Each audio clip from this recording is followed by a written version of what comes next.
Elijah Burgess, an offensive lineman at Upperman High School, said he had to lead his team in prayer after the school district argued prayer should not be allowed at school activities. Several films have been based on the story of Esther. In the ones I have seen, she is ravishingly gorgeous. Eyes shaped like crescents, unblemished olive skin. A Hollywood heartthrob, this lady. And, indeed, she must have been, as she was selected as the Queen of Persia out of a harem of lovely contenders. The movies are equally unanimous as to the moment of high drama, Esther and her unsolicited visit to King Xerxes. She stands at the throne room entryway, robed in elegance. The camera can hardly bear to turn away from her splendor. When it does, we see Xerxes wide-eyed with mouth open. "What can I do for you, my beauty?" The implied message of the movies is clear: the good looks of Esther softened and swayed the hard heart of Xerxes. Yet scripture tells a different story.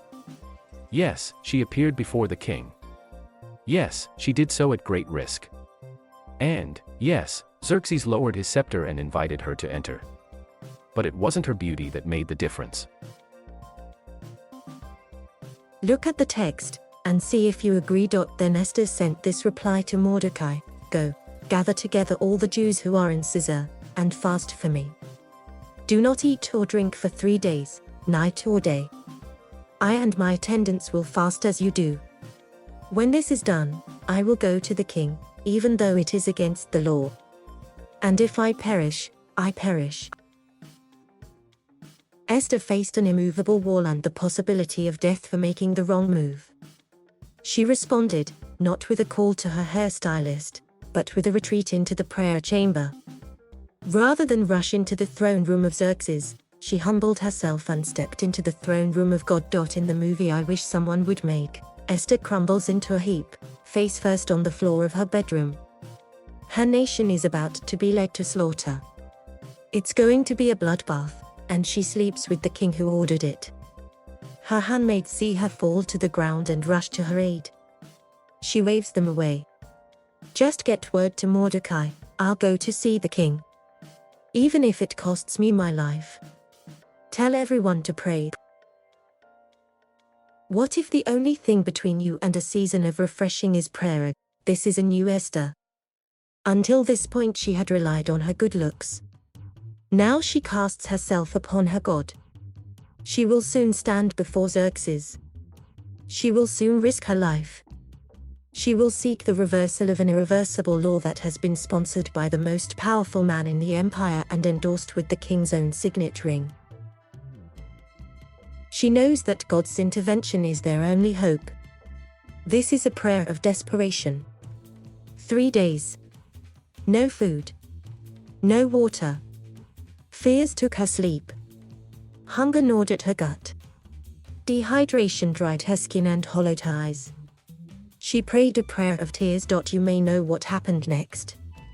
When Esther entered the king's throne room, she was once again a head-to-toe picture of Persian perfection. One look at her and the jaw of Xerxes hit the ground.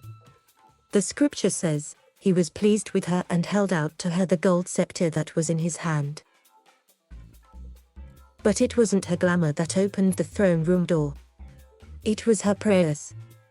She came before the king in beauty only after she lingered before the King of Kings in humility.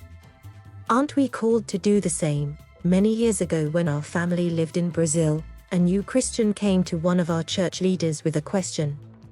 He'd been reading his Bible, and he discovered this promise: whatever things you ask in prayer, believing, you will receive. Does our church believe this passage? He wondered. What is a missionary to say?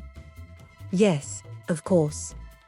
Then he posed, why do we work so hard and pray so little? Good question. Why do we? What if the only thing between you and a season of refreshing is prayer? I don't mean a shallow tip of the hat to the man upstairs. I'm talking about heartfelt prayer.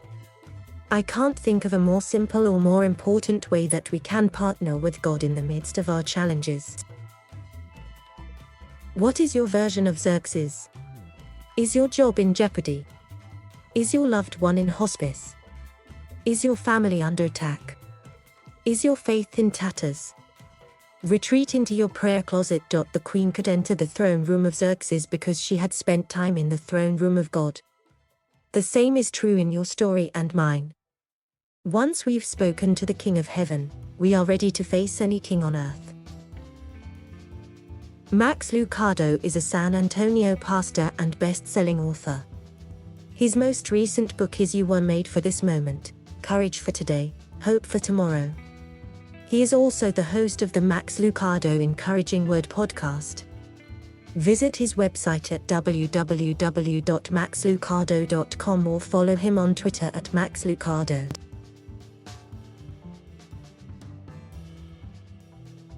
Thank you for watching. Please subscribe